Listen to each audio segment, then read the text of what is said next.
Hello guys and welcome back to the GPC. So we're currently sitting in week 6, we're sitting at 3-2 and yeah, we are still in the run for playoffs, but yeah, we have to grab some wins in the next few games.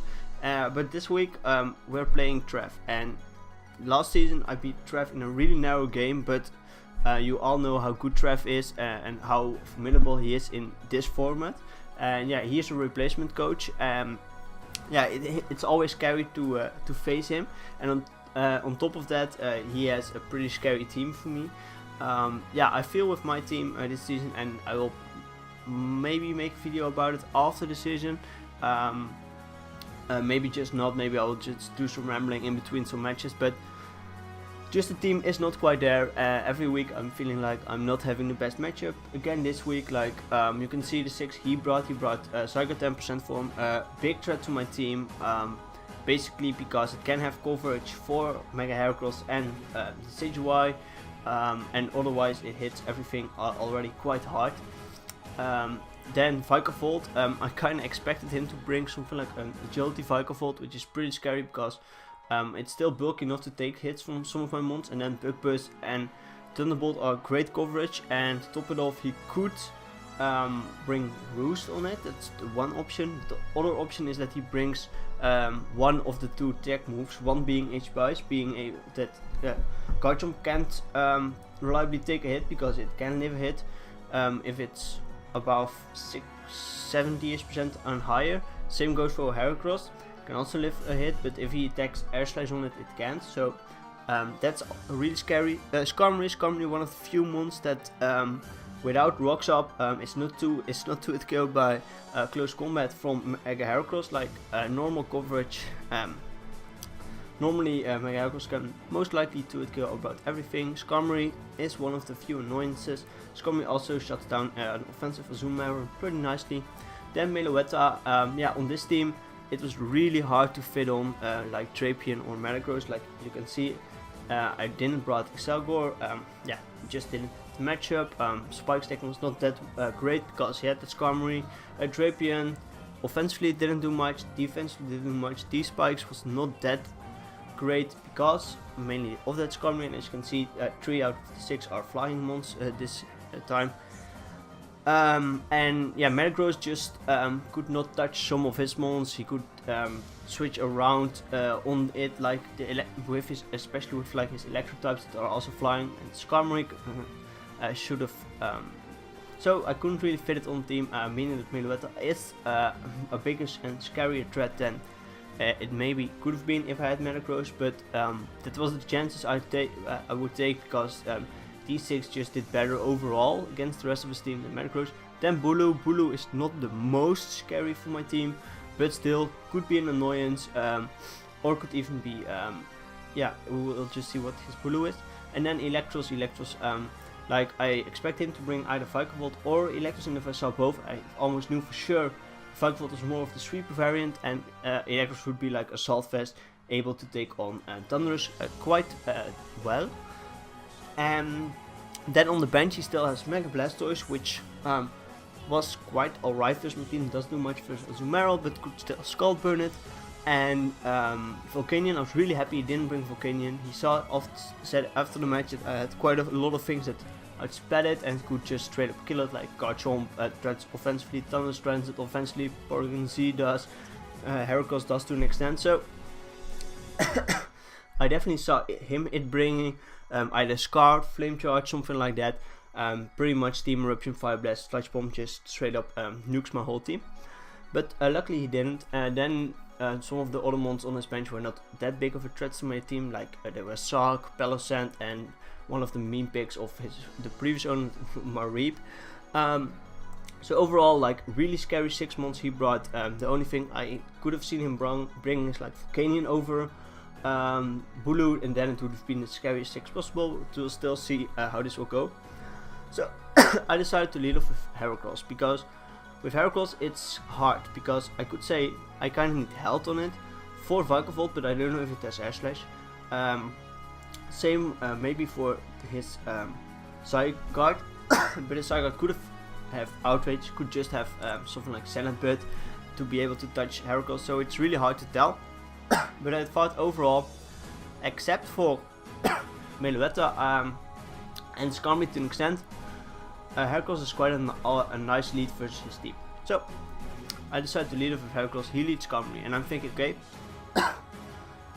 biggest chance is that he will just set up rocks. Yes, I could just switch out into Thundurus, but then it's what do I do after? His Electros comes in, most likely. I could double, but to what do I double? Okay, I could double back to Heracross. Yeah, that could be the thing, but then I would just be switching back and forth. I didn't saw that as the best option, and I thought to myself, the only thing I would need Heracross for is like breaking Skarmory to an extent, and potentially outspeeding, revenging things like Electros and Vikavolt. Meloetta will most likely just be able to one-shot me, and Psyduck I could have used it for Psyduck in a pinch maybe, but I didn't see myself using it for that. Why? Because I didn't go with my team. I will do that fairly quickly. I have an offensive SD Garchomp with rocks, because yeah, I have no older rocker and I wanted rocks. With Fire Fang and Earthquake, and Fire Rim Z with yeah, especially for the Skarmory, often as the Inferno Overdrive almost kills. Azumarill is more of a support Azumarill. It's Sap Zipper, able to deal with Bulu. It's besides that, it just had some support moves. It was Resto Chesto, and it had Toxic, because it could Toxic almost the whole team ball except Skarmory, so I Scald for it, and just Player for still some nice coverage, deals some damage to someone like Zygarde. Thundurus was an offensive nasty plot variant, just with Sludge Wave, Thunderbolt, and in the end I decided to put HP Ice on it. I know I don't really outspeed Zygarde, but if there would be a scenario that I really need, Thundurus is healthy enough to take like a hit from Zygarde, or I expect him to predict my switch out, I can at least deal a lot of damage to it, otherwise I couldn't. Then the Decidueye is a bulky Decidueye, with Cold Berry able to take on Zygarde quite alright. It has Roost, U-Turn, Sugar Punch, and Spirit Shackle. I put U-Turn on like last moment. I'm really happy with it. You will see in the match. Then a special Porygon Z, because I was talking to Anthony and I said my team doesn't do quite well with Volcanion. I also had a bit of a problem with 5V, and he made a really nice Porygon Z set. It's an Assault Vest variant with some Spadef investment, also and enough speed to outspeed like Tapu Bulu, I think. And overall, just nice coverage, Tri-Attack, Thunderbolt, HP Poison, and Dark Pulse. And then Mega Heracross is more of a bulky offensive variant, Max Attack Adamant, with Sub, Rock Blast, Pin Missile, and attack move that you will see momentarily. So I just go here for that substitute, because I expect the rocks. He just sets up the rocks. I thought, okay, it's time for the attack move. He doesn't have a switch in, it will do a lot. And getting rid of, if this mon is really low, support Azu, puts in a lot of more work. The Decidueye, this can come in on the Decidueye and roost on it for free. Garchomp doesn't have to yeah, predict around this mon, because still neutral Fire Fangs doesn't do much, so overall it's quite alright. So I go for my Focus Punch and I get it off. It does 66%, revealing to me that he's max HP and max defense. He has Rocky Helmet, so I'm quite already a bit low, and it's really unfortunate that he had Whirlwind. Otherwise he would have had gone for Brave Bird, put on some more recall, and I could have just finished him off the turn after Heracross. And as you can see, what his revenge would be for Heracross, yeah, most likely the Meloetta, and that might have been the end of Heracross, because I don't really have a switch into it, but it's fine. He just whirlwinds me out, but he whirlwinds me into Thundurus, which is not that bad for me. Like overall it was like a 50-50. If it was Thundurus or Garchomp, that would have been really nice, because Garchomp could have just OHKO'd with the C Fire Fang, and I don't saw him switching out.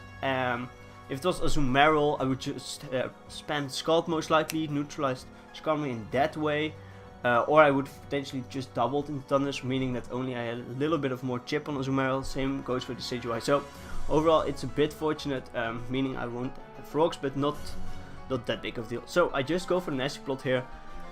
I know I had to make this play. On one hand I could have just went back to Heracross. I think in hindsight might have been my best play, but I also thought Heracross is already not that high up, and he would most likely just sack his Skarmory if I went into Heracross.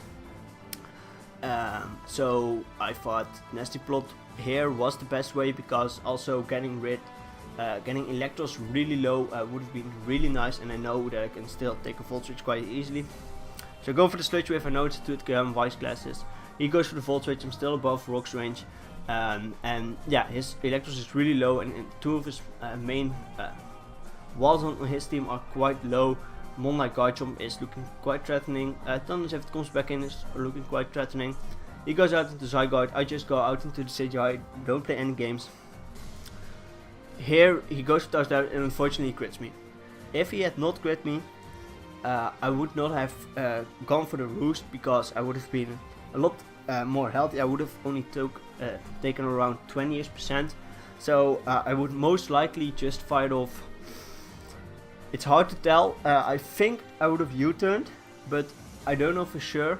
I might have just gone for the Spirit Shackle. It was either 50-50 with Spirit Shackle or U-turn. I think you will see what I do in the next few turns. I think I would have just went for the safe Spirit Shackle. Why? Still gets off some nice damage on most of his mons, and like I have a switch in for Bulu. For some reason I didn't saw him going straight in Meloetta, but and Skarmory I can also deal with. Potentially just outspeed and do it kill. So but here because I'm so low, I'm just going for the Roost. He reveals that he has the tech move Crunch. I'm still able to take it, and I can still take 1 Crunch now.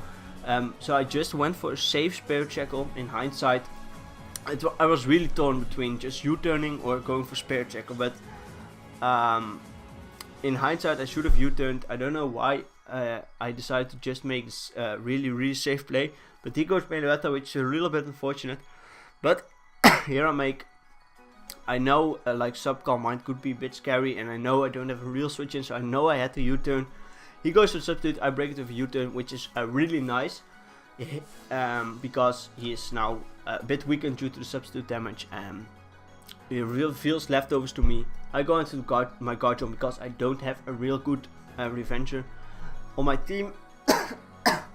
For Meloetta, that I brought this game, like Excelgo could have been nice, but overall didn't have a great matchup. And same with Drapion, besides Golbur was also quite an option he could bring. So I just go for Stealth Rocks here, because I thought they would come a long way with mons like Vikavolt, and also puts hinder on Skarmory and Electros. Chips Zygarde a little bit with combined with Live Orb. But he saw, and I can after the match really understand. He just stays in and fires off a Hyper Voice, fortunately critting me. I'm a bit lower now, but I don't think it mattered too much, because as you will see next turn I just stay and go for Earthquake, because I need damage on this mon, because it's just really scary for my team. And at this point it's really unfortunate Garchomp has to go down, but Huey made the boss play of just staying in, knowing he would have been too short, because from the ranges other mons were at, he could not really switch in anything, because yeah, Zygarde doesn't take any hits, Skarmory is low, Electros is low, Vikavolt is his main sweeper and takes a lot of damage from rocks. He doesn't know what kind of coverage I have for the Bulu potentially, so he just stayed in. Here I go into Porygon Z, knowing I have a great chance of potentially outspeeding, because from the damage I saw that he's most likely something around max HP, max special attack, that I outspeed it most likely, and I have a great chance of killing it, which I do with Tri-Attack, really nice. He goes out into his Bulu. I know I can just go out into my Azumarill. He goes for the Wood Hammer. I get a nice attack boost, which is really nice. I know most likely Skarm is going to come in, but I don't want him staying in or making an auto switch. Expecting my Thunders to come in. Like Thunders has only 1 chance of coming back in, so I wanted to preserve it. So I went for the Scald, knowing that after the rocks damage, Skarmory would have been in a range of where if I get a normal too high roll, I just kill the Skarmory. I think if I got really low roll, I wouldn't have killed Skarmory, but then I could still just go for the Scald Burns until he's burned and then switch out after that or something. But I just killed it with a Scald. Due to the crit, didn't matter. But now Vikavolt comes in, and I know, I see where my team is at. I see Gojo is down, I see Heracross is low. I know that the only thing left that can still take a hit, but can take 2, is Porygon. So I have to put it in range where Tri-Attack kills. So I thought, okay, let me just go for the Play Rough. It puts him in range. I also have Toxic, but 1 round of Toxic is not cutting it. 2 rounds of Toxic, because Porygon Z would come in then and go for damage, is also not enough. So I have to go for the Play Rough, as he just agilities as expected. I put him in range. I just thought he would just kill me here, but he reveals the roost. So that was like what I said, it was one of the 3 options. So I go for the Play Rough again putting him in range. Here I'm thinking, okay, he might just roost spam me or something. I don't know what he was. So I thought, okay, let me fire off a Toxic now. He just agilities again. Not really sure why, but it's all fine. So I just go for the Toxic. He takes a little bit more damage. Here he thought, okay, now I just have to kill this Azumarill. As I now can just go out into the Porygon Z and just kill off this Vikavolt after taking a really big hit. So I kill the Vikavolt off. In comes the Zygarde. Yeah, my switching is quite low, so it can't take 1000 arrows into a crunch. So I had to sack off something. Porygon Z was the least valuable. He goes for crunch here. This is really a hard play, and I crit him, which I would most likely not have taken him out, but I had Sucker Punch. He most likely didn't expect Sucker Punch. Would have taken him out in the next turn. So that didn't matter, but it was really hard for me. Why? Electros was most likely not switching, but I definitely could see Bulu coming in, which would be, yeah, still unfortunate. So I thought about Spirit Checkling or roosting, but if I roosted and he just stayed in, I crunch, like this was really low roll, I believe. It would not taken me out, but it like around 50% was min roll, so I could not roost stall him that effectively. And Crunch can get defense drops, and I didn't want to play around with it. So in the end, I decided for the Spirit Check. I get the kill, but here is the thing. I'm thinking here, like, wait, that Bulu could very well be scarfed. If it's scarfed, I might just lose the game, which is really unfortunate. Has been a fun game, but we will just have to see what coverage he has, because a Woodhammer most likely doesn't kill Heracross from this range. So he has definitely. In comes the Heracross, and it's a roll to kill, guys. Will we get it? Will we not get it? He goes to Dazzle Game, and we die. But still, is it scarfed or not? We don't know for sure. So we go into Thunder, hoping he's not scarfed, but he is scarfed. So we lose 2-0, guys. The roll on Heracross is, yeah, I think I showed it to him here. Also, you can, yeah. The roll was 40% to 47.4%. So he got like a really high roll, like one of the highest rolls possible with his Bulu on my Mega Heracross, and that's why we lost the game, because Heracross otherwise would have guaranteed killed the Bulu with Pin Missile, would have outsped and killed the Electros, and we would have clinched this game, guys, and we would have been in a 4-2 spot, and playoffs would be in our reach. Now we're sitting at 3-3. Trev is cutting it close. We're playing Anthony next week, and it's really hard, guys, for us to make playoffs. I will say that. I also, I think it was around the time I knew my schedule was Esther, Trev, Anthony. I was like, okay, I could come out on top, I could not come out on top. I was like, competitive months is not been the highest priority for me anymore. I don't strive to be to really perform that well anymore. Like, it's all for fun. I still enjoy the game. I won't quit by any means. I won't take it too seriously anymore, though. If I have a chance of making playoffs, I want to make playoffs. Yeah, definitely. But if it's not, it's not. We will just have to see and wait what the season will hold for us. But next week we're playing Anthony. He will have some transfers. He will be making, because transfers are up this weekend. I will be making some transfers. I can tell you, there's one transfer, Porgan Z. It's finally brought. Also, it's final and only game. He got 2 kills and 1 death, so he is in the positive. I loved it. It was a bit of my MVP this match. So it's really unfortunate to let it go, but just seeing the matchups I had over the next few weeks, Porgan Z just was not really cutting it that much, and Tornadoes I was. It also really helps monsters like Garchomp and my speed issue and Mega Heracross with Tailwind access. I thought it could be really nice. I think in my next 3 matches, it just had a better matchup with than PZ, and even if I would make playoffs, then even I thought Tornadoes would be a better mon than Porgan. So that's why I made that transfer, and yeah, we will just see how week 7 will go, guys. I hope Lady Luck is will finally be a bit in our favor. Last week we had a really close match, which was influenced by freeze. This time we lose to a roll. It's still the game, guys. It hurts a little bit, but a lot less than it has been previously. And I will see you guys next week. I've been rambling off enough. Bye.